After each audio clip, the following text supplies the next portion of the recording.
Madame, Monsieur, Yorana et bienvenue dans votre journal sur TEN TV au sommaire de ce dimanche 28 décembre.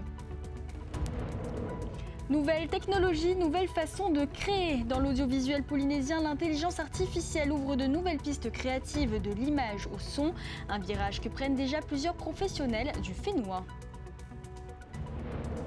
Côté économie, retour sur les grands équilibres de 2025, taxes en hausse, croissance soutenue par le tourisme et l'emploi. L'année s'est ouverte sur des indicateurs globalement ouverts malgré une vie chère. Nous ferons le point avec notre invité Warren Dexter, ministre de l'économie. Entre héritage et résilience économique, direction les Tuamotu à Manihi où la filière perlière continue de façonner la vie de l'atoll malgré un contexte de plus en plus contraignant.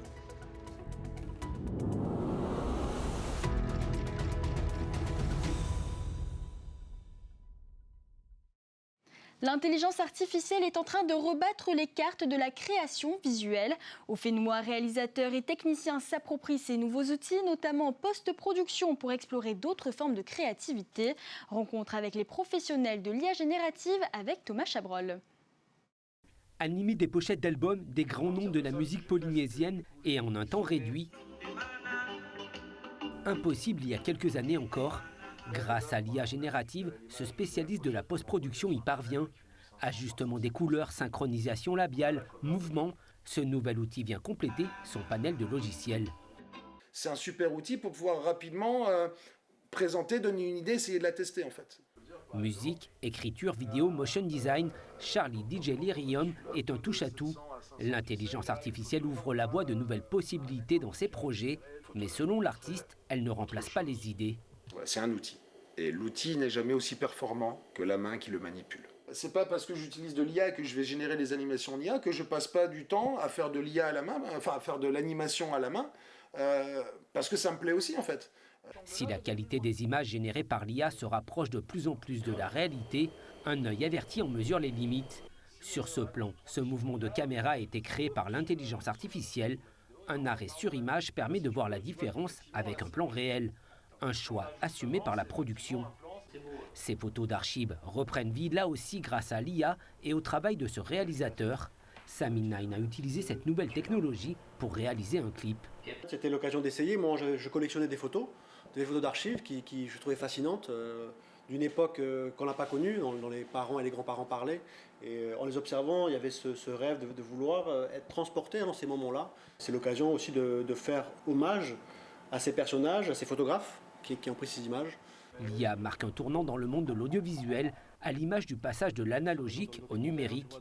Encore faut-il en maîtriser le vocabulaire et les codes.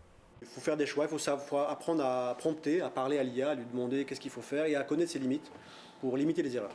L'IA change aussi la donne dans le processus de création musicale. Toari Pouira a composé cette musique au piano. L'IA lui a permis de terminer le morceau. Dans ce projet personnel, l'artiste emploie l'IA pour visualiser plus rapidement une idée, tester des angles, fluidifier certaines étapes techniques. Il a dessiné sur palette ce motif polynésien. L'IA l'a généré en une galaxie.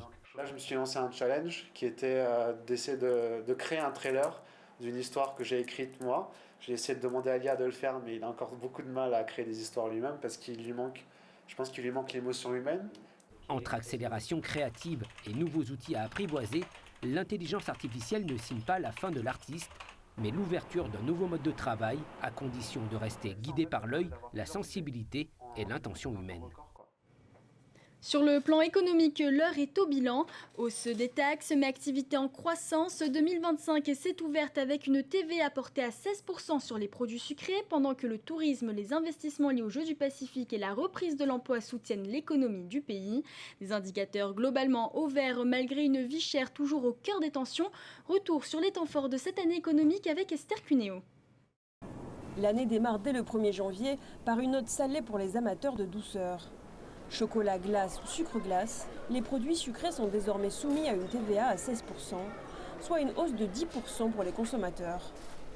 Objectif du gouvernement, lutter contre la consommation de produits néfastes, mais aussi récolter des fonds, soit 2,4 milliards. Une mesure bien accueillie par les politiques, mais qui fait craindre un impact sur le chiffre d'affaires des industriels. C'est clair qu'une augmentation de 11%, puisque la TVA est passée de 5 à 16% sur une majorité de produits, va avoir un impact. Quel est-il aujourd'hui? Je ne peux pas le dire. Toutes les hausses fiscales ont un impact à court terme. Et ce que je ne comprends pas, c'est que le gouvernement a fait le choix de faire peser aux 2/3, à 66%, la pression fiscale sur les producteurs locaux qui vont payer 1,6 milliard des 2,4 milliards. Au-delà de la question fiscale, l'activité reste globalement dynamique, portée par le tourisme, le BTP ou l'emploi salarié. En parallèle, les investissements publics s'accélèrent, notamment en vue des Jeux du Pacifique. Le ministère de l'Outre-mer, dans un contexte budgétaire extrêmement tendu, a décidé de maintenir l'intégralité de la tranche 2025 du contrat de développement et de transformation, c'est-à-dire 2,7 milliards de francs pacifiques, qui serviront intégralement à financer des opérations liées aux Jeux du Pacifique.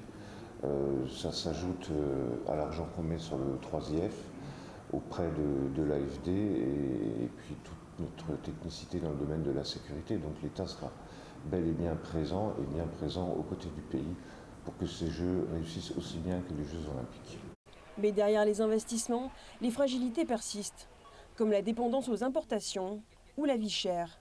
La vie chère fait d'ailleurs l'objet en mars d'un colloque organisé par l'Assemblée en partenariat avec l'autorité de la concurrence. Face à des écarts de prix de 30 à 40% avec l'Hexagone, 10 mesures sont mises sur la table, dont le toilettage de la TDL, la régulation des marges et des exclusivités, ou encore des pouvoirs renforcés pour l'autorité de la concurrence. De quoi braquer les entreprises, emmenées par le MEDEF. C'est là où nous sommes quelque part encore déçus, notamment avec ce colloque. Et le MEDEF d'ailleurs se désolidarise complètement des décisions et en tout cas des recommandations qui ont été faites cet après-midi. Parce qu'on ne s'est pas retrouvés. Différents ateliers, une fois de plus, dizaines d'entrepreneurs qui étaient présents. On a participé. Et au final, on ne s'est pas retrouvé dans les recommandations qui ont été faites. Une analyse partagée par l'économiste Florent Vénère. Toutes les questions d'ouverture des marchés, évidemment, ça peut être intéressant, mais ça fait longtemps qu'on réfléchit à ces questions-là. Les questions de fiscalité protectionniste, ça fait longtemps aussi qu'on échange sur ces choses-là. Donc bien sûr, il y a ces marronniers-là, en fait, sur lesquels personnellement je travaille depuis près de 20 ans d'ailleurs. Mais on n'avait pas besoin qu'on vienne de l'extérieur nous les donner, on les connaissait. Simplement, c'est très difficile de trouver des équilibres là-dessus. Donc c'est encore moins sans discuter avec les partenaires locaux qu'on va arriver à trouver quelque chose. En parallèle de ces débats économiques, l'offre commerciale se développe. En août, 3 grandes enseignes s'installent à Moorea, l'occasion pour l'île Sœur de bénéficier des mêmes produits que Tahiti et aux mêmes tarifs. Mais c'est surtout une opportunité en matière d'emploi. Au total, une vingtaine de postes sont créés. L'économie du pays termine donc 2025 sur une note positive, avec un rebond de 3% du chiffre d'affaires des entreprises polynésiennes. L'activité s'accélère en fin d'année, portée par une fréquentation touristique record, avec 84 000 visiteurs, soit une hausse de 15% sur un an. Record aussi pour le trafic aérien. De janvier à novembre, près d'1,6 million de passagers auront transité par la plateforme, soit une hausse de 6% par rapport à 2024. Ça s'explique par les hausses de capacité des compagnies aériennes, il y a eu plus de vols et aussi les avions étaient mieux remplis. Toutes les compagnies internationales voient leurs chiffres à la hausse, donc c'est vrai qu'on se doit de les accompagner dans leur développement futur. Indicateur au vert également sur le marché du travail. La masse salariale progresse de 3 milliards sur un an pour un total de 210 milliards. Une hausse portée par les recrutements dans l'hôtellerie et la restauration, de quoi booster la consommation des ménages. Et d'économie, nous allons en parler avec notre invité de ce soir, Warren Dexter, ministre de l'économie, Yorana. Yorana Mika, merci de m'avoir invité. Alors monsieur le ministre, on vient de le voir, l'année 2025 a débuté avec la TVA sur les produits sucrés qui est passée de 5% à 16%. Avez-vous mesuré son impact aujourd'hui sur les prix à la consommation ?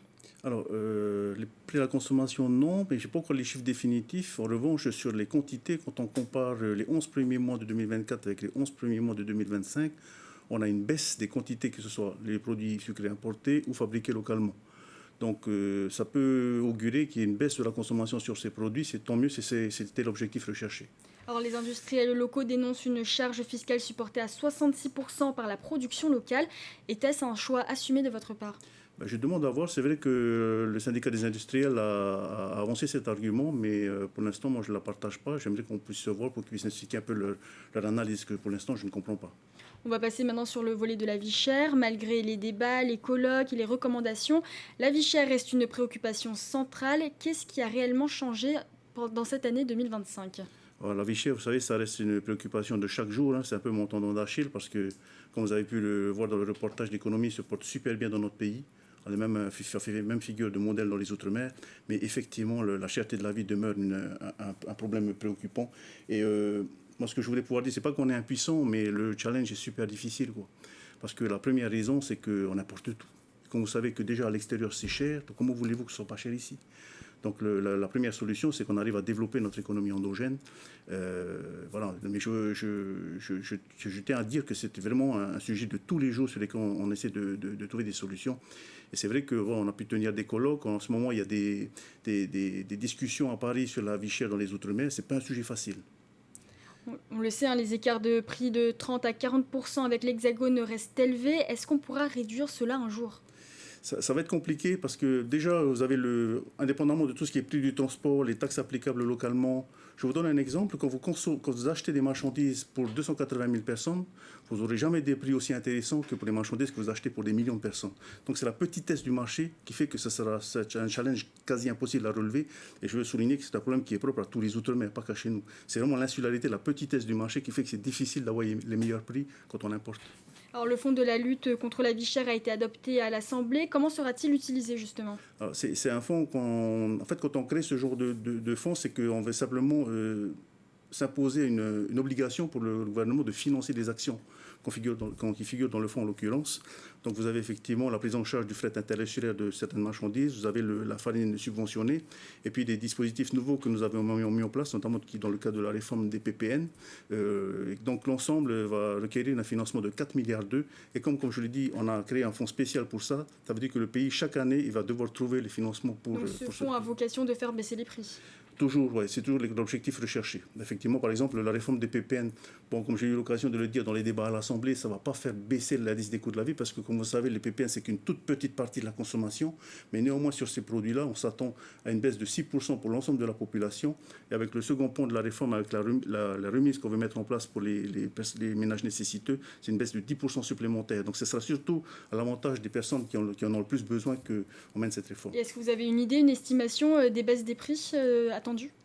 C'est ce que je disais sur les PPN. Sur la partie PPN, on aura une baisse de l'ordre estimée à autour de 6% pour l'ensemble de la population, plus une remise supplémentaire de l'ordre de 10% pour les ménages nécessiteux sur présentation d'une carte de remise. Alors concernant cette fois les grands chantiers de 2026, vous voulez élargir les impôts sur les sociétés au SCI, au SNC et baisser la fiscalité indirecte en 2026. Est-ce que c'est une mesure également pour lutter contre la vie chère ? Alors non, c'est plutôt une mesure de justice sociale, mais aussi de développement économique. En fait, c'est une mesure qu'on aurait dû présenter en fin 2025, mais comme je n'arrivais pas à trouver l'adhésion des chefs d'entreprise, j'ai dû différer ça à mi-2026, c'est l'objectif. Donc, dans tout le premier semestre, je continue à discuter avec eux. L'objectif, c'est quoi ? C'est d'abord de taxer. Vous savez qu'on a une réforme de l'impôt sur les transactions. L'impôt sur les transactions, aujourd'hui, on vous taxe le chiffre d'affaires sans tenir compte de vos dépenses. Moi, ce que je veux pouvoir faire, c'est taxer le bénéfice, c'est-à-dire recette moins dépenses. Donc, sur le principe, les chefs d'entreprise ne sont pas opposés à ça. Par contre, ils appréhendent un peu les taux. Moi, j'ai parlé d'un taux à 15%. Ça ne me paraît pas exagéré, surtout quand vous savez que les sociétés sont taxées à 25%. Mais pour l'instant, c'est un sujet qui bloque et c'est pour ça que je veux continuer les discussions avec eux. Et quels sont les autres chantiers prioritaires en 2026 ? Je dirais que le grand chantier, c'est vraiment celui-là. Et puis, ça doit s'accompagner en contrepartie d'un abaissement substantiel de la fiscalité indirecte, parce que c'est vraiment ça qui impacte le plus la cherté de la vie.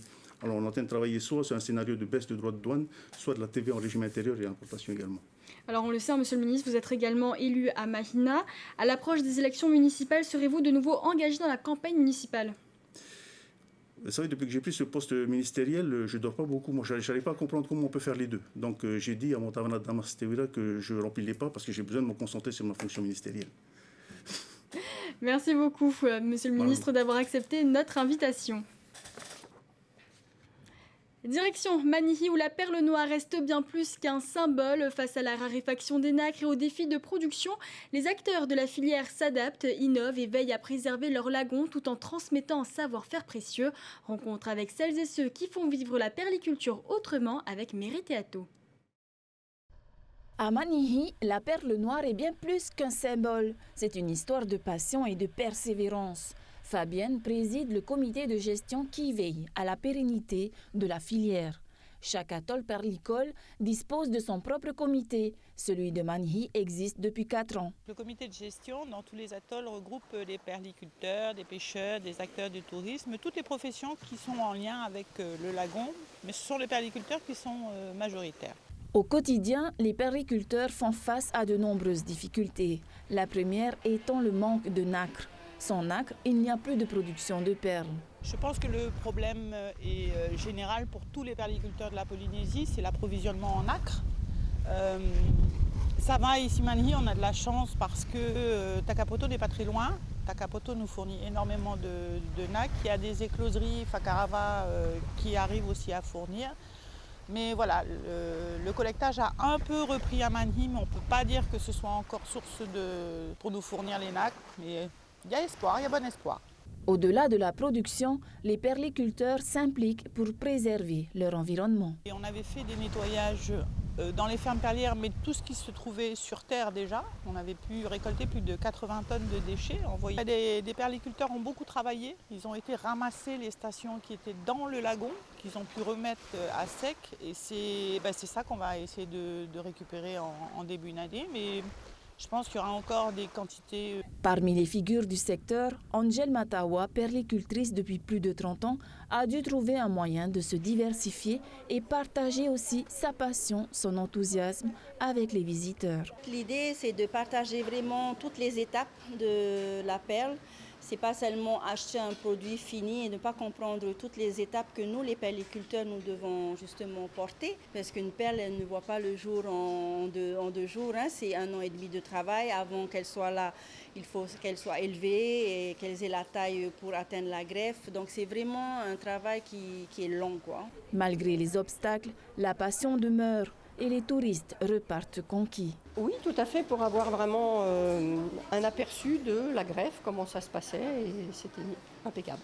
Mais c'est énorme. Ça demande des heures et des heures, de la manipulation et de l'efficacité, bien sûr, et il faut être vraiment très précis dans la greffe. À Manhi, la perle noire brille toujours, reflet d'un lagon préservé et d'une passion transmise génération après génération. C'est la fin de ce journal, merci de l'avoir suivi. Juste après, retrouvez la super KDI suivie du film Charlie et ses drôles de dames. Demain, Sophie Guébel sera aux commandes de votre JT. Je vous souhaite donc par avance un bon réveillon de la Saint-Sylvestre. Et en cette période festive, on n'oublie pas les règles de prudence. On ne prend pas le volant si l'on a bu. On ne part pas seul en montagne ni en mer. Je n'ai pas envie d'avoir annoncé des drames à mon retour. Prenez soin de vous et de vos proches et je vous dis à l'année prochaine. Retrouvez ce journal en replay sur notre site internet et notre application mobile TNTV.